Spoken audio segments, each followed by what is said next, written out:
When Jordan Henderson missed his penalty, my English subscribers, I thought you were going out. Statistically speaking, teams that go first in a shootout have a decisive advantage, and especially when a team fails to convert a penalty, the first team to do so that misses a penalty has a decisive disadvantage in penalty shootouts.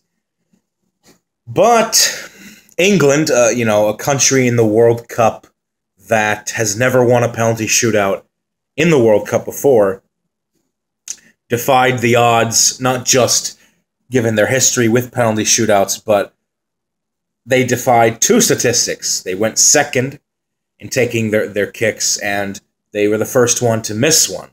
But then we know that Uribe and Carlos Baca both missed Colombia's last two kicks while England converted theirs. I believe it was Kieran Trippier and Eric Dyer who scored. So England has finally gotten over that penalty hump, that that thing in knockout rounds of World Cups that has always haunted them, that has always plagued them. And they did so under Gareth Southgate, their manager, who as a player missed a penalty for England in the Euro 1996 tournament. But I believe they went on to win that shootout anyway against Spain, and then they lost the next one, I believe, against Germany, also on penalties. So where to start? This game, I would say from Colombia's perspective, look, they were sorely missing James today. And I said that I thought that was going to be the decisive indicator for the reason why Colombia did not progress to the quarterfinals, was because when you saw Colombia play, England very much pressed them very well. There wasn't really much of creativity for Colombia going forward inside the first 30 minutes of this game. And a lot of what Colombia was relying on, as I mentioned, and it proved to be true, was Cuadrado's pace on the wings. And I just felt that they were really lacking his presence there, and it had a marked effect. And Colombia did a pretty good job of giving away a copious amount of fouls. My, oh my, were there fouls in this game. Colombia had conceded so many set pieces that I thought to myself, England are eventually going to score. They're going to score. They're going to score through a header. They're going to get a free kick. They're going to get a penalty. I understand that Peckerman, the Colombian manager, Jose Peckerman, he had Colombia lined up with a more defensive midfielder in place of James due to James's his injury. But my God, they just gave away so many fouls in the box, and really one or two Colombian players could have arguably been sent off within the first 90 minutes of this match before it even went to extra time. And I thought Colombia were very fortunate not to concede a penalty at least 3 or 4 times in this match. In the first half, how they went into the break all square at 0-0 is beyond me, because there were clear fouls on Sterling and Harry Kane in this game. And in the first half alone, I felt that England should have had 2 penalties. At least two penalties England should have had in the first half. And then in the second half, they say the definition of insanity is doing the same thing all over again. Colombia, the American referee Mark Geiger finally had enough, and a penalty was given in the 59th minute, I believe. Gave England the lead. Damn near almost cost Colombia the match. And it's like the Colombian players were getting in Mark Geiger's face after it, wasting more time off the clock. It's like, what did you expect? Cafeteros, what the hell did you expect? You kept getting away with all these blatant fouls. You were eventually going to get one called against you. It was absolutely disgraceful. And to be honest, even though Mark Geiger, the referee, got several of the calls correct in this game, he's a shit ref. I know this guy. I know this guy because he's an American referee. He used to ref a lot of games here in the MLS. He used to ref a lot of games in regional tournaments like the 2015 CONCACAF Gold Cup. There has never been a single major tournament game that Mark Geiger has refereed that did not end in controversy. Yeah, he got his calls in this game correct, but he completely could not control the game. And it's a referee's job to make sure that the game is controlled, that there's no, growing animosity between players, and there's fighting, sometimes literally fighting. And he just couldn't control the tempo of this game, and I thought it was just a terrible display. I remember the 2015 CONCACAF Gold Cup, very controversial calls in the match between Mexico and Costa Rica, I believe, or Mexico and Panama. Sorry, I don't think he should be back to ref any more games in this World Cup. I know this guy's track record. He has every single tournament game is controversial. It's making me pissed off. Vent. Okay. From England's perspective, they did an excellent job of absorbing any kind of pressure that Colombia put on them.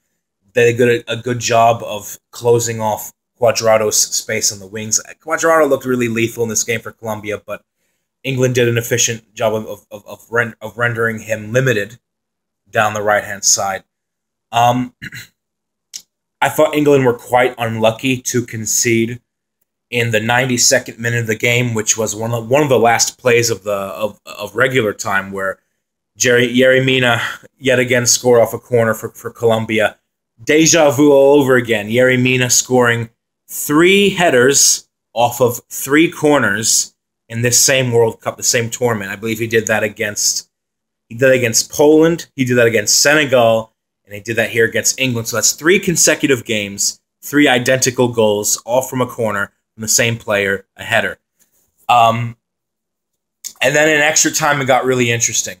To be quite honest, in extra time, I actually thought Colombia were finally the better team, because until Southgate made the substitution and he brought on Danny Rose to give them that extra bit of energy, that extra bit of flair, Colombia was mostly on the attack for the first 15 minutes of extra time, and it looked like England was starting to get fatigued. It looked like they were starting to get gassed out.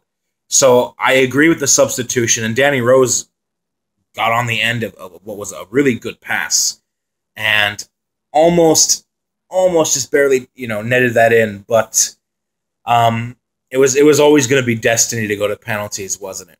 It was always going to be destiny to go to penalties.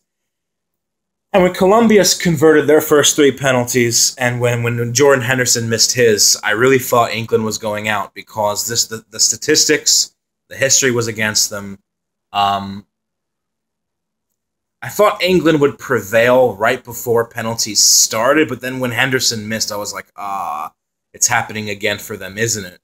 But look, they kept their nerve, which is something that many English players in the past in penalty shootouts have not been able to do. And Eric Dyer and Kieran Trippier. I thought Kieran Trippier scored probably the best penalty of that shootout. And then Uribe and Baca, who missed theirs for Colombia. It sucks when you have the lead in a penalty shootout and you just give it away. That is a candidate. Sorry, another video playing. To have that advantage, and you're just about to see it through after 120 grueling minutes and the insufferable anxiety of a penalty shootout. Just when you miss your last 2, when you have that advantage, it's got to hurt for Colombia. But for England, it's great. And it's sort of, I guess, a little bit of a redemption thing for Gareth Southgate for missing his penalty back in '96. But look, England are now in the quarterfinals. And to be honest with you, I always felt that the winner of this game had a very good chance of getting to the final, because I view England and Colombia as both better than Sweden and Switzerland. So whoever won this match, I would pick to beat the other winner of the quarterfinalist. England do have a little bit of history with Sweden in World Cups. They used to be England's bogey team, but not anymore because I believe England beat Sweden in Euro 2012. That was an exciting match. I remember that match. A come from behind 3-2 victory. But anyway, England and Colombia both could have gotten to the final, given the side of the bracket that they're on. You know, Colombia, a very gritty, very tough South American team, and England, very, very tactically organized under Gareth Southgate. Look, England have a path now. This is England's best chance to get to a World Cup final since 1990. They get a pass for 1990 because they lost to Germany, the eventual champion. But England, I think on paper, England should get to the final. Yes, I put them ahead of Croatia. Croatia more individually talented, but I just think that England are still England. They're still a former world champion. They're still a big name in football. No matter what the status of the English national team, England is still England. They should get to the final. I'm just going to go ahead and say it. England should get to the final. They should. They should beat Sweden, and they should beat the winner of Russia, Croatia. So it'll be a disappointment if they don't. But given the last 2 World Cups for England, you know, this is comparatively a success. I think confidence will be riding high for them because they finally got over that like I said, that hump that they've always have never been able to get over in World Cups. Maybe this will give them, I guess, a stronger sense of belief that they can go all the way. I mean, they certainly are in a very desirable position given that they're not on the other side of the bracket. So England, I think you should get to the final. I know, you know, one step at a time. Sweden are very solid this year. Very solid. But I think you should still get there. You should still get to the final.